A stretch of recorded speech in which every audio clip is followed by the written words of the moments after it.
birgina ehson do'stlar mana shu bolani hayotini saqlab qolishi mumkin.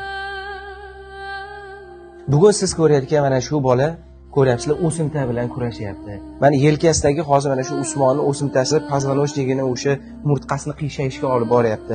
Qo'lidagi mana ko'ryapsizlar, juda ham mana ishib ketgan bu qo'li. Bu ham hozir aytmoqchimanki, juda tezlik bilan operatsiya qilish kerak. Mana qarshimda onalari turibdilar. Onalari yana ikkita farzandingiz bor, bundan tashqari, lekin xo'jayinlari yo'q. Xo'jayinlari tashlab ketgan ekanlar, boladan xabar olmaydilar, menimcha. Va do'stlar, bilasizlar, endi bir kishiga, bir ayolga bu juda ham qiyin, lekin hammamizga bu oson.